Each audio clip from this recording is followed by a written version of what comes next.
আজ রবিবার, ছুটির দিন। সকালবেলা দরজা খুলে বাইরে বেরোতেই এত ভালো লাগলো।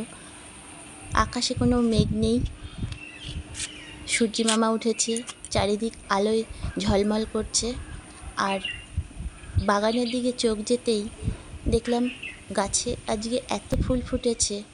অনেক দিন বৃষ্টির জন্য ভালো ফুলও ফুটতে পারেনি, কয়েকটা ফুটতো, ফুলগুলো নষ্ট হয়ে যেত। তাই আর লোভ সামলাতে পারলাম না, বাগানেই চলে গেলাম সোজা। অনেক ফুল ফুটেছিল, আর ফুলগুলো বৃষ্টিটা কালকে হয়নি বলে ফুলগুলো খুব সুন্দরই হয়েছিল। এটা একটা জবা, আজ 3টে জবা ফুটেছে এই গাছটাতে। আর এই হচ্ছে পিঙ্ক কালারের জবা। কি সুন্দর ফুলগুলো লাগছিল দেখতে। আর গাছের ফাঁকা থেকে সূর্যি মামা যেন চিকচিক করে উঁকি মারছিল। দেখো কি সুন্দর লাগছে গাছটা দেখতে।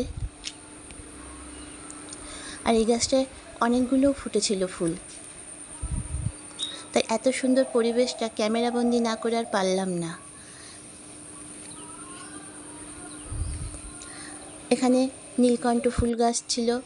আজকে দেখছি অনেক দিন পরে অনেকগুলো নীলকণ্ঠ ফুল ফুটেছে। বৃষ্টিতে ভালো করে ফুটতে পারত না, তারপর ফুলগুলো ছিঁড়ে যেত। বৃষ্টির জলের ফোঁটায় ফুলগুলো ছিঁড়ে যেত।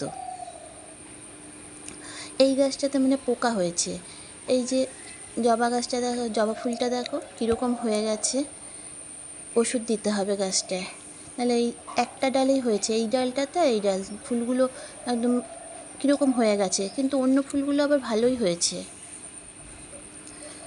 যাই হোক, আজকে সকালে পরিবেশটা সত্যিই খুব ভালো লাগলো।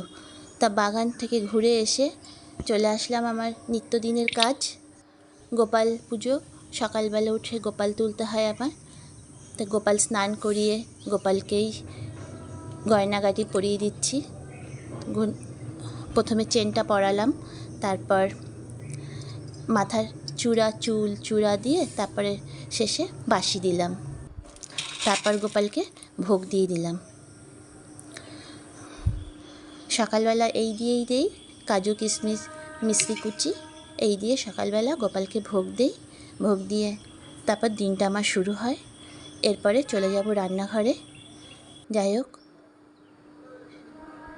ভিডিওটা এখানেই শেষ করছি।